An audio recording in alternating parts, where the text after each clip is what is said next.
unnamed disciple as well. And then he appears to the apostles for the first time. But who's not with them? Thomas isn't with them. And then a week later, he appears a second time, and this time Thomas is with them. When you look at John chapter 21, it almost seems as though it's out of place. It seems that John's gospel should have ended with the closing verses of chapter 20. Many other signs that Jesus do in the presence of his disciples and so on. But scholars have looked very critically at this chapter.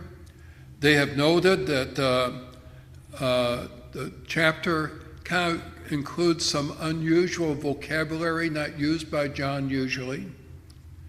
There is mention of the family name in verse 2. Remember, John doesn't refer to himself in the first person at all. It's always in the third person. And he doesn't even mention his name. He's that other disciple, for instance, right, or the disciple who Jesus loved, or the one who got to the tomb first, that type of thing. But here we come across the first person in verse 24, which is very uncharacteristic of his gospel. And so this has caused some scholars to wonder, well, maybe he didn't write John chapter 21. Maybe this is something that's been added later on.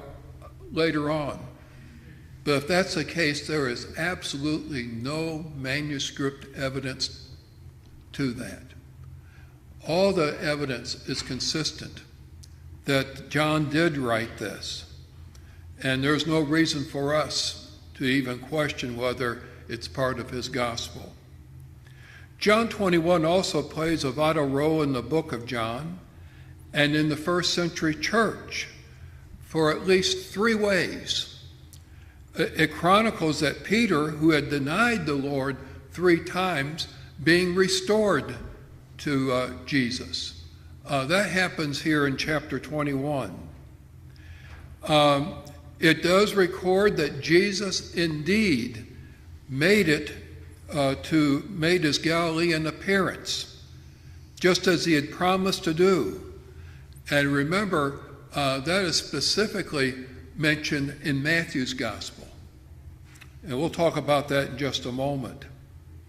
And then thirdly, it dispels the rumors that John did not die. It's kind of interesting when you get later into the chapter, what you read in verse 23. Take a look at John 21:23. And it says, "This saying concerning John not dying went out among the brethren that this disciple would not die. Yet Jesus did not say to him that he would not die.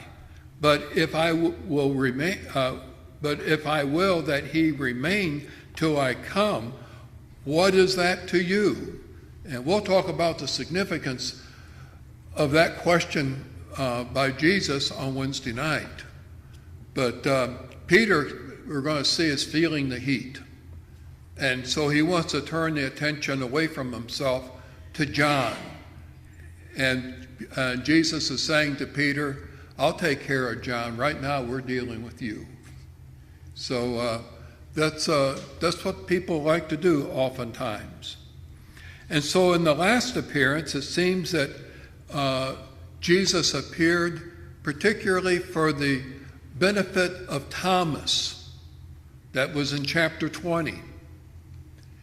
In chapter 21, when you read the chapter, it seems to be to the benefit of Peter, because the entire chapter, in some way or the other, deals with Peter.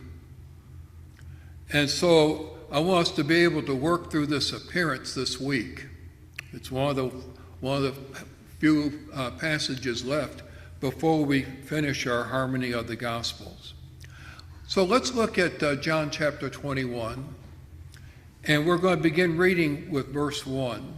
And this morning we're going to concentrate on the first 14 verses. After these things, Jesus showed himself again to the disciples at the Sea of Tiberias. And in this way he showed himself: Simon Peter, Thomas called the twin, Nathanael of Cana in Galilee, the sons of Zebedee, and 2 others of his disciples were together. Simon Peter said to them, "I am going fishing." They said to him, "We are going with you also."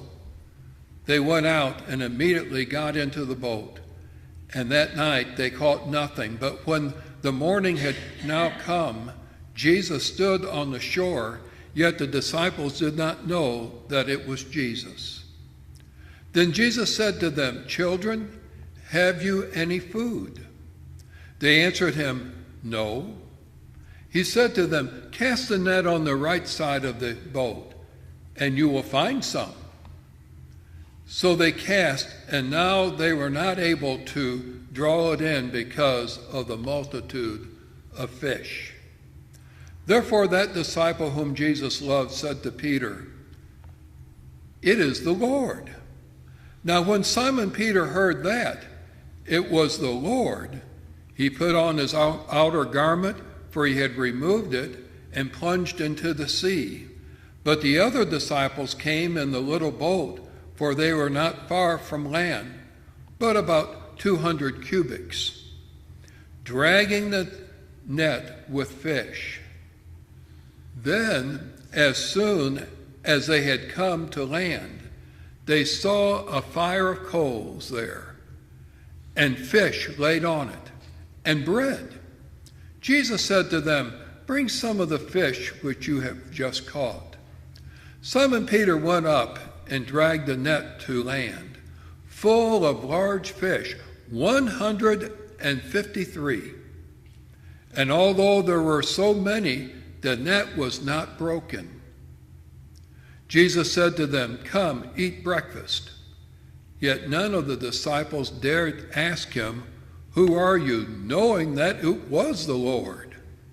Jesus then came and took the bread and gave it to them, and likewise the fish.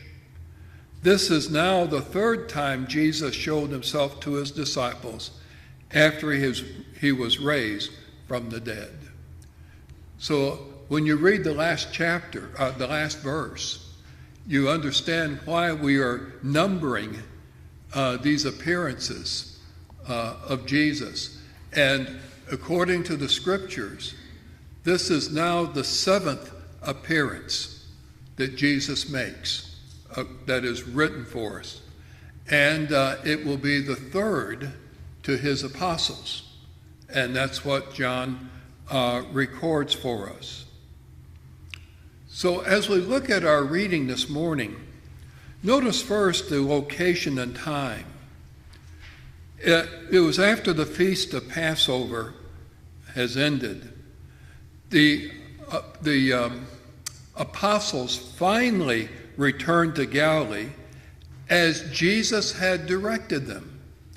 You remember in our last lesson, they remained in Jerusalem, and the women had told them that Jesus would meet them in Galilee. But they're still in Jerusalem. And of course, that's where Jesus meets them, in Jerusalem. But now they are in Galilee. They are at the Sea of Galilee. John calls it the Sea of Tiberias. But it's the same body of water. And it's where they live. And it's interesting that Matthew, Mark, and Luke all specifically state that Jesus told them that he would meet them in Galilee.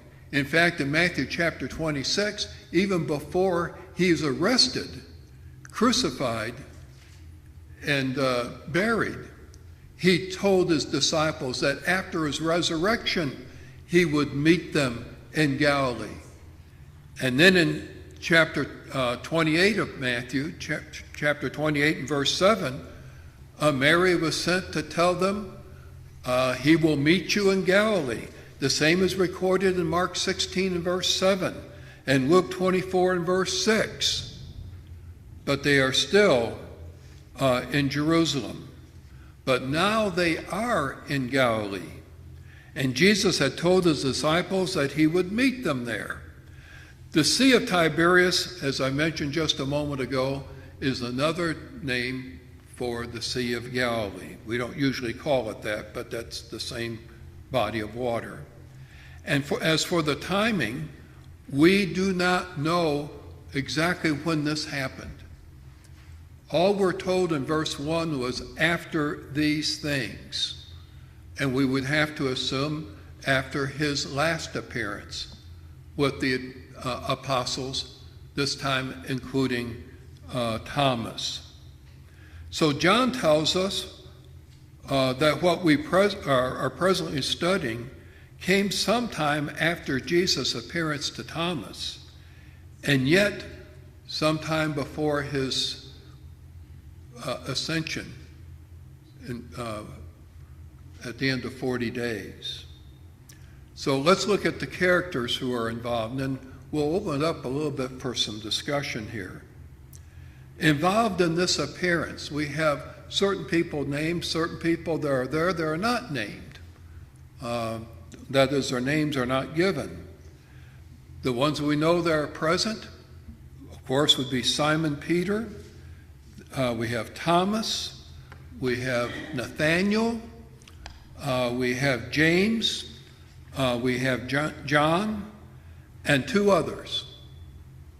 So we're looking at basically 7 people here. And most people believe that Nathaniel was also known as, you remember, Steve? Bartholomew. That's just the way he's listed in the gospel accounts.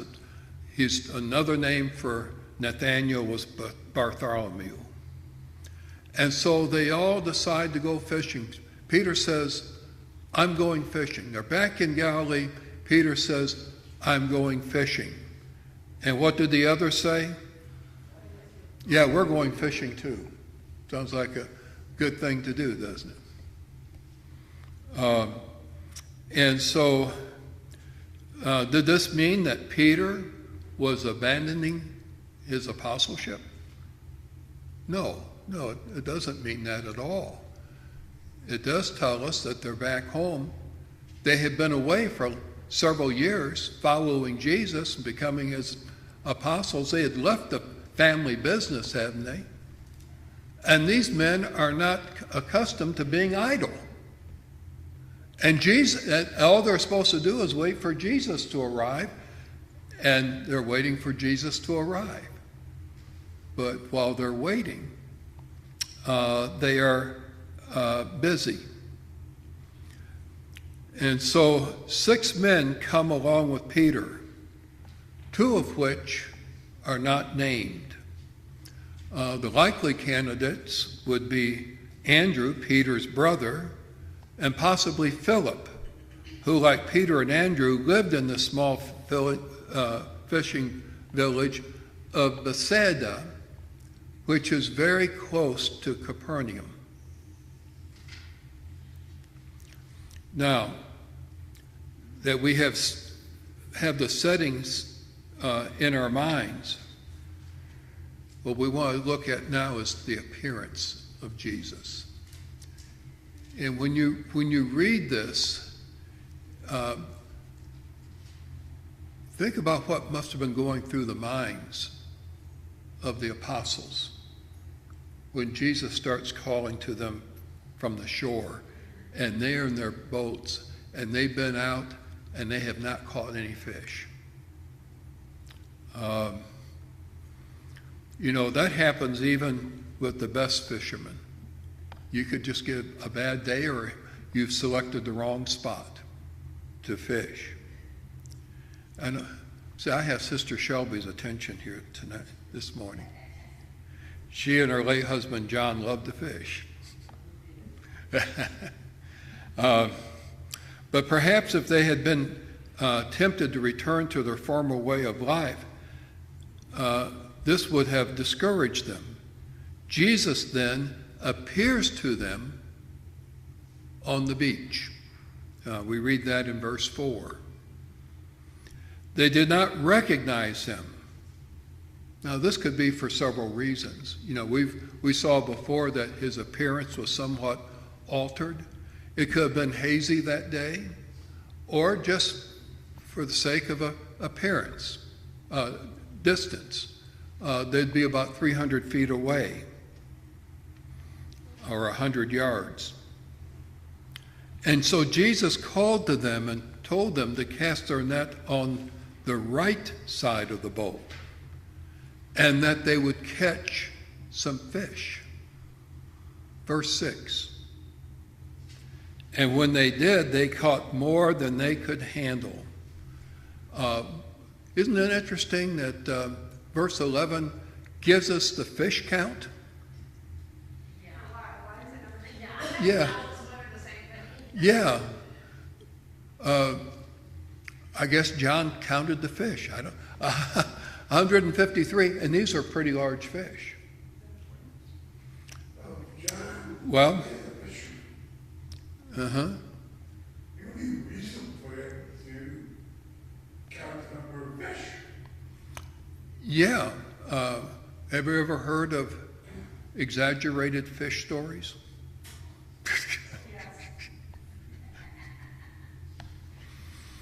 Yeah. So he's telling us exactly how many fish were caught. And do you remember when Jesus first called his disciples to be fishers of men? When did that happen?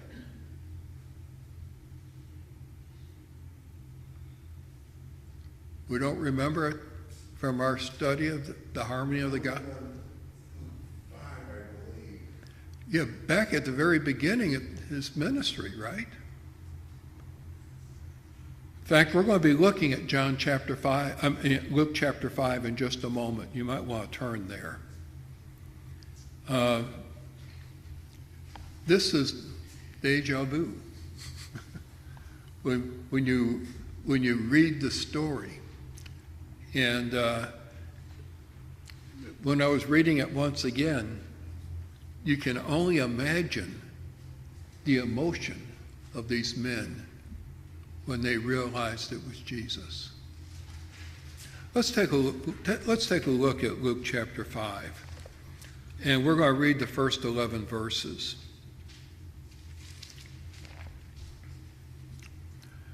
So it was, as the multitude pressed about him to hear the word of God, that he stood by the lake of Gennesaret. There's another name for the same lake. And saw two boats standing by the lake, but the fishermen had gone from them and were washing their nets. Then he got into one of the boats, which was Simon's, and asked him to put out a little from the land. And he sat down and taught the multitudes from the boat. And when he had stopped speaking, he said to Simon, "Launch out into the deep and let down your nets for a catch." But Simon answered and said to him, "Master, we have toiled all night and caught nothing. Nevertheless, at your word, I will let down the net." And when they had done this, they caught a great number of fish, and their net was breaking.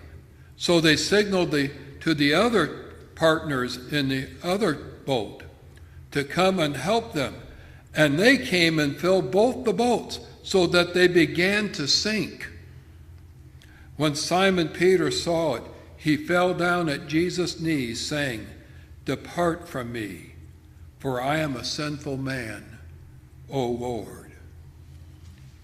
For he and all who were with him were astonished at the catch of fish which they had taken. And so also were James and John, the sons of Zebedee, who were partners with Simon. And Jesus said to Simon, "Do not be afraid. From now on you will catch men." So when they had brought their boats to land, they forsook all and followed him. So picture yourself being one of those apostles, and you're in your boat, and you see a figure on the shore, and you hear these words from this man: "Put down your nets." And then all of a sudden, you have so many fish you cannot even get them in the boat. I don't know, I think that was a very emotional experience for them. The whole ministry has made a full cycle, hasn't it? Here on Jesus' third appearance to his apostles after his resurrection, at least some of his apostles, they are back where they began. And immediately when they saw this, what did they think? It's the Lord. Yes, that's right. No wonder when they found their net full of fish, they knew that the figure that stood on the shore was Jesus. So Jesus fulfilled his promise. "I will meet you in Galilee." And he found the disciples. And once again, he calls them. This was when John told Peter, "It is the Lord," there in verse 7.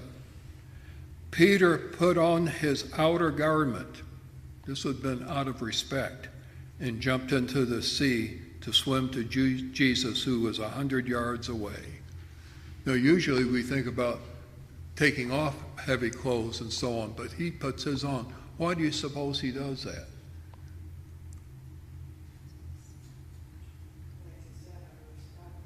How would this be respectful?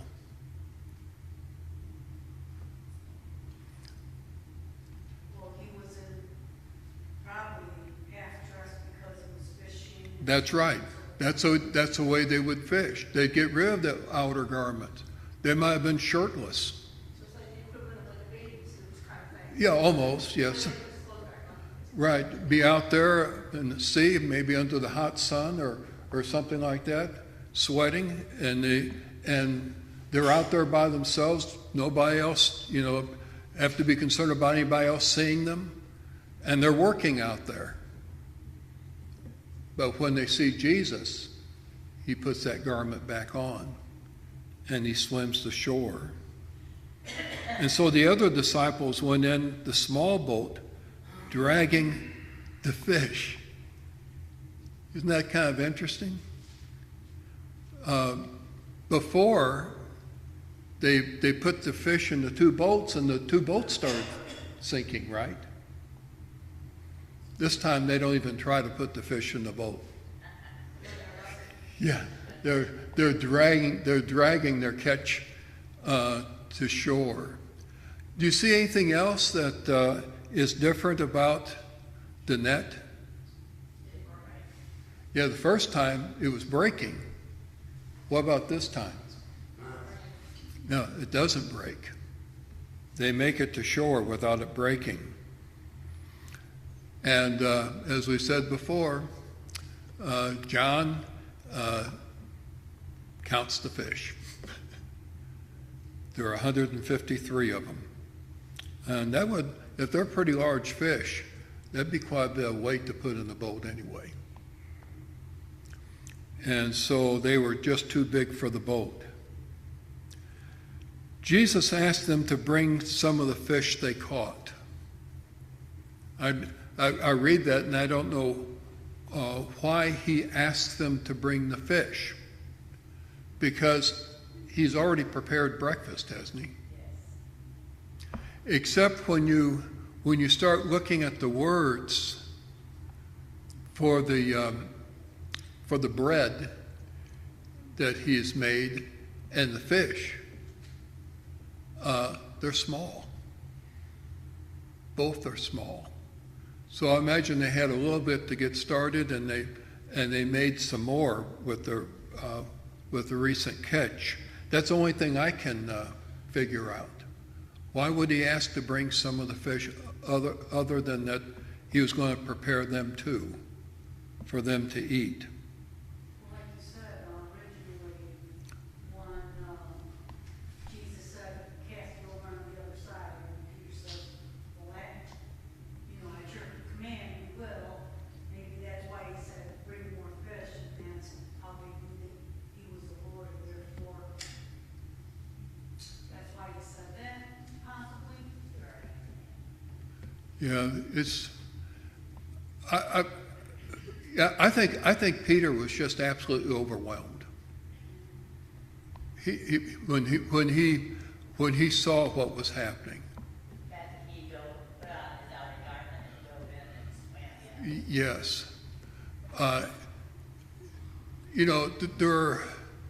There are certain times in Jesus' ministry when his appearance does look a little bit different, especially when he breaks the bread and so on, and the way he talks, the way he offers his prayer and so on. They begin to realize that this is really Jesus. But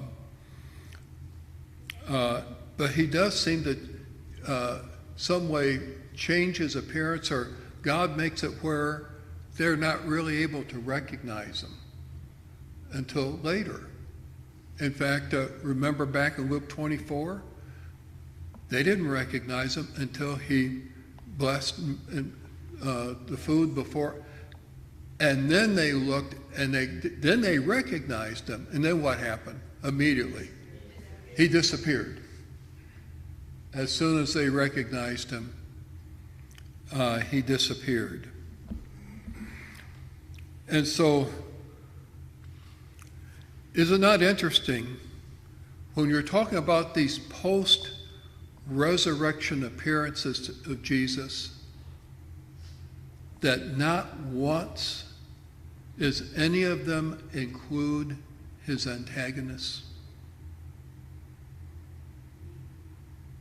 Mean his enemies. He only appears to the disciples. He does not appear to, Pilate or Herod or to the chief priests, those who were responsible for his crucifixion. But he appears to his disciples. Why do you think that is the case? Well, it was important for them to physically see them, because they're the ones who was going to go forth and bring the gospel to all. Well, they are, but wouldn't it be helpful? I mean, the apostles, the disciples, are going to be the ones that are going to proclaim the resurrected Lord. Wouldn't you think that he would appear to rebuke the naysayers? No, because Why wouldn't he do that? they probably still would. That's the point, Jennifer. Even if he did that, would they believe it? Their hearts would be hard. They would probably try and killing it. Yeah. See, when you start reflecting upon this, all the pieces sort of fit together, and you begin to understand why Jesus does what he does in the way that he does it. For instance, let's keep your finger here in John chapter 21. Let's go to Acts chapter 10. There's a statement that is made to Cornelius that I've always found very interesting. In fact, I've preached on this in the past. And by the way, Cornelius is quite familiar with the gospel.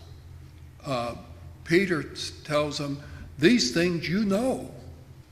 You know, this wasn't all news to him. Peter is there for this righteous man to come into the kingdom. But let's begin reading with verse 40 of this account. Here's what Peter says concerning Jesus. He says, him God raised up on the third day and showed him openly, not to all the people, but to witnesses, what? Chosen before by God, even to us who ate and drank with him after he arose from the dead. Once again, we hear people talk about witnessing for Jesus. We don't have that today. God handpicked those witnesses. And if you're trying to witness to something that you did not see firsthand, you're already a false witness. Yes, it's best to be hearsay. We have their testimony in Scripture. Brother Ramazetti, you had a comment? Right. These are the 12 disciples Jesus prayed overnight before making Yes. the apostles. Right. They are God's chosen. That's a good point. Jesus prayed for these men before they were even appointed to be apostles. By the way, we're going to see later that not only these 12, but there are going to be another 500 that 1 Corinthians 15 and verse 6 makes mention of, that will also be witnesses. Now, it was brought up just a moment ago, if the Pharisees and the Sadducees and so on had seen Jesus after his resurrection, he made a special appearance to them, what would they seek to do? They would seek to kill him, just like they did with Lazarus.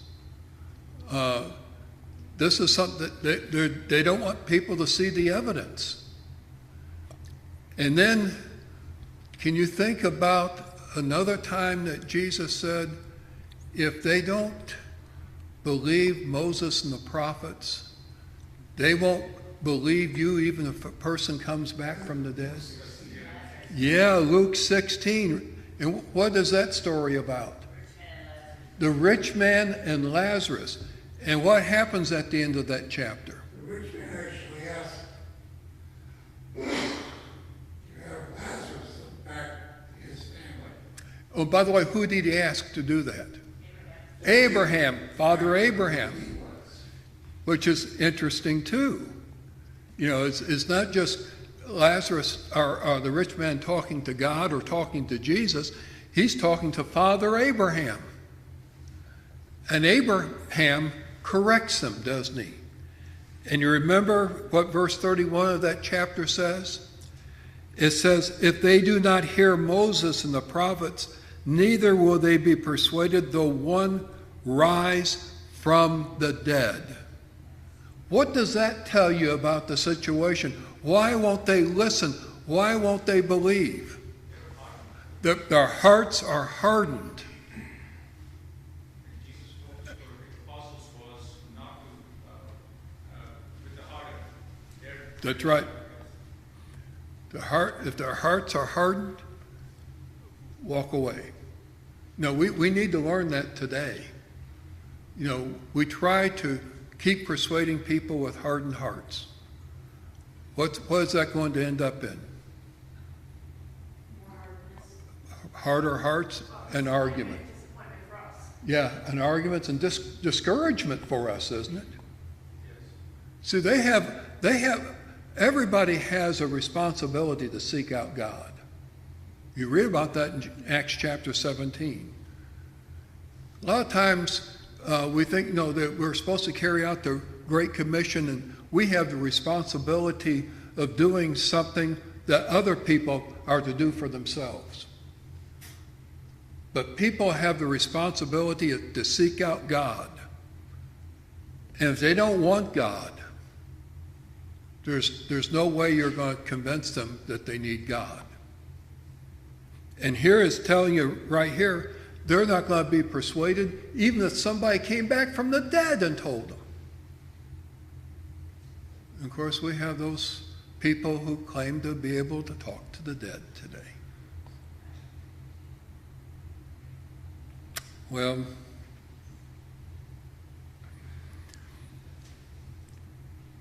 so here's another question we'll have to close this morning. What did Jesus say on several occasions that after his resurrection he would meet with them in Galilee? Why did he tell them to go to Galilee? Well, I have a comment when you mentioned emotionally. Yeah. It was right there. Jesus said, "You will make him the fishers of men." And he turned a full circle. Now, reading into it, I did not focus before whose boat Jesus entered in John chapter 5. It was Peter's boat. Yeah. And they couldn't catch fish. And right 3.5 years again. They were the experienced fishermen. They couldn't. But then Jesus asked them throw the net on the right side. And this was so much emotional, I think, is more Peter than any of them. When that net became full, And also relating to the keys to the kingdom, why Peter mm-hmm. goes back to the first time Jesus stepped into Peter's boat. So we have Peter is hearing these words by Jesus. This is the way that Jesus is able to review or to expose his identity to his apostles. What did the first catch produce for Peter? What did Peter say? Depart from me, for I am a sinful man. Why would he say that? He knew he was in the presence of what? God. Yeah, he was in the presence of deity. And here we have that repeated again. That's why I say that as soon as they got that catch, it must have been overwhelming with the emotion. I know I would have been if I were there. Probably even have the words, like your guy talked, like, oh, where Yeah. Just a beautiful scene when you think about it. Okay, my question, why did he tell them he would meet them in Galilee?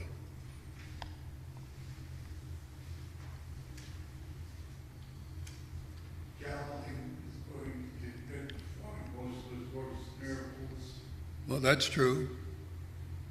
And there's a host of them. away from the, To get away from their antagonists. After all, when Jesus appeared to them twice in Jerusalem, where were they? In a room, and what else? Locked doors. They were seeking their own safety from the Jewish officials.